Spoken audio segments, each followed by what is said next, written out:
শ্রী আচার্য, contact number 84 205 নিচে দেওয়া হচ্ছে।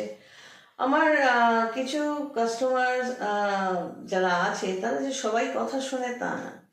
ধরো 2-4 জনের কথা বলছি যারা অনেক পুরনো কাস্টমার। প্রথম দিকে যখন এসেছিল 0 লেভেল, তারপর সেখান থেকে কিছু নিয়ম মানতে মানতে যখন ভালো একটা জায়গায় পৌঁছলো, তখন আস্তে আস্তে সমস্ত নিয়ম তারা ছেড়ে দিল। এবং সেই কানেকশনটা আমি বুঝতে পারলাম, কারণ জ্যোতিষীর সাথে সাথে তান্ত্রিক হিসেবেও তো কাজ করি, বুঝতে পারি। তো তখন তাদের একগাল হাসি বা হেসে উড়িয়ে দেওয়া ম্যাটারটা, তখন তারা সময় পায় না। যখন কোনো মানুষ নেগেটিভ থেকে হঠাৎ করে কিছু পজিটিভিটি পেতে থাকে না, তখন তারা অনেক কিছু এই সিস্টেমটা মানার জন্য সময় পায় না। এবং নিজেদের যে ভিতরে নখদার বার করা নোংরা চেহারাটা, সেই নোংরামিটা বেরিয়ে আসতে থাকে। মানে হলো যেগুলোর জন্য এই যে এখানে মনে করো তোমার মেষ লগ্ন, তোমার দ্বাদশে বৃহস্পতি, অ্যান্টি ক্লকওয়াইজ গেলে মেষ লগ্ন, দ্বাদশে বৃহস্পতি। তোমার আগের জন্মের কর্ম ভাগ্য যদি ভালোই হতো, তাহলে তো 2 ঘন্টা বাদে বাদে লগ্ন চেঞ্জ হয়। তাহলে 2 ঘন্টা আগে জন্মালেই তুমি মীন লগ্ন হয়ে যেতে, তোমার লগ্নে বৃহস্পতিকে পেতে, খুব সাপোর্টিভ হতো সেটা। সেটা না হয় তুমি 2 ঘন্টা বাদে জন্মানোর জন্য তোমার দ্বাদশে বৃহস্পতিকে পেলে। সুতরাং যা আমরা বলি, যা করি ছোট থেকে বড় পর্যন্ত, সব গ্রহ নক্ষত্রে চেঞ্জ হতে থাকে, আর আমাদের মানসিকতা বদলাতে থাকে, আমাদের চাহিদা বদলাতে থাকে, আমাদের কাজকর্ম সেই রকমই হতে থাকে।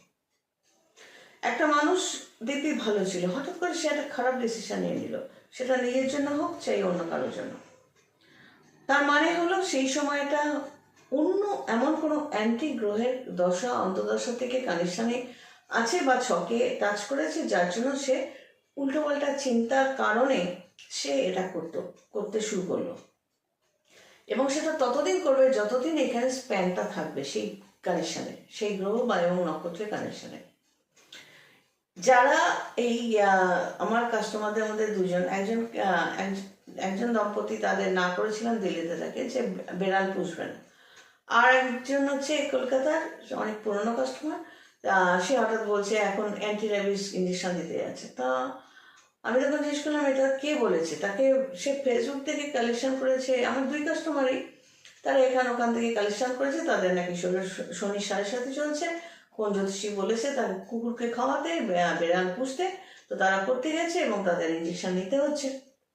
তো আমি তখন বললাম যে আমি যা নিয়ম দিয়েছিলাম সেগুলো তো মেনে যে সুফলটুকু পাচ্ছিলে, সেখান থেকে তো আস্তে আস্তে সব অ্যালো করে দিয়েছ। তারপরও এইসব এর থেকে টোটকা, ওর থেকে পাথর, ওর থেকে তোমার এইসব উল্টোপাল্টা কথা, যে অমুক কুকুরকে খাওয়ালে শনি 7.5 কাটবে, এই কাটবে। তো এর জন্য কারা ছুটে? এরাই ছুটে। যখন ফল পাবে না, এরাই বড় করে বলবে সব জ্যোতিষী তান্ত্রিকই ফালতু।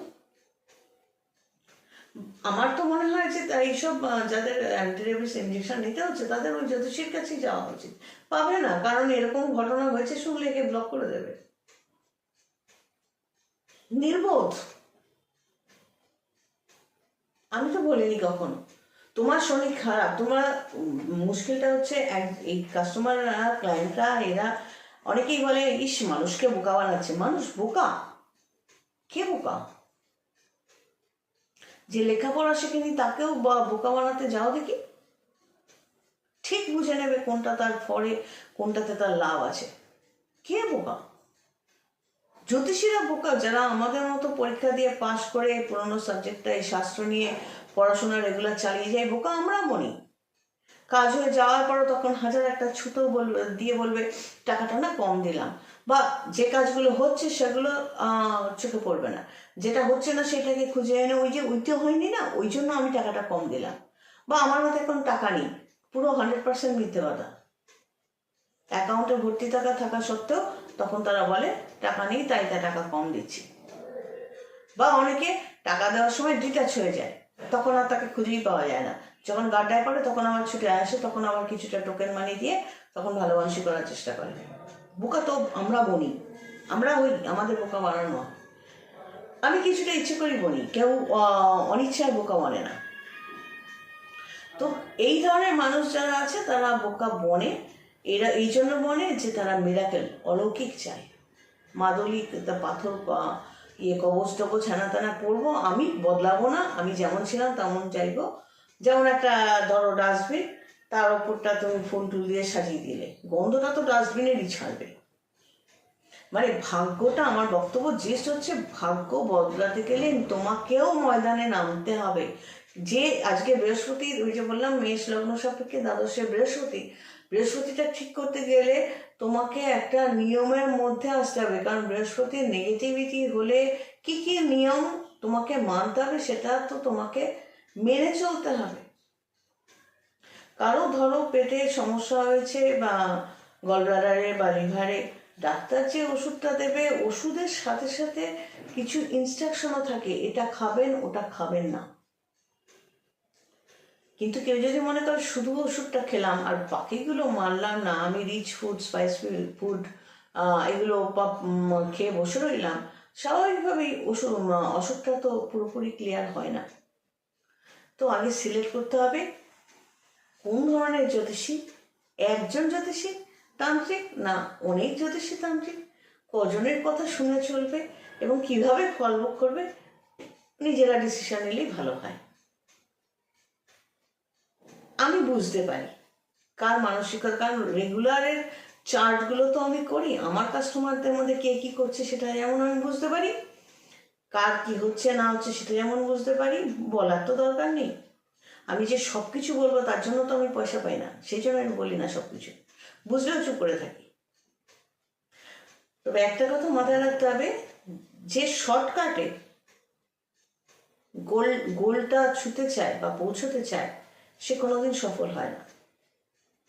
পরিশ্রম, একনিষ্ঠতা, নিজের চাহিদা মেটানোর জন্য, নিজের রিকোয়ারমেন্ট ফুলফিল করার জন্য নিজেকে খাটতে হবে, নিজেকে বদলাতে হবে।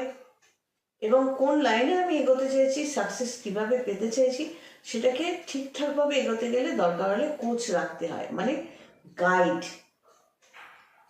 যাকে আগেকার দিনে বলা হতো গুরু। কিন্তু সেখানেও এই মানুষ যাদের নাকি বোকা বানানো হয়, তার এই অতি চালাক মানুষরা সেখানে গিয়েও চালাকি করে, গুরুকে বাবা বানিয়ে দেয়, মা বানিয়ে দেয়, ভালোবেসে ফেলে, নাটক মারতে শুরু করে। নিজেদেরই ঠিক করতে হবে কি করবে। সবাই ভালো থেকো, God bless and take care.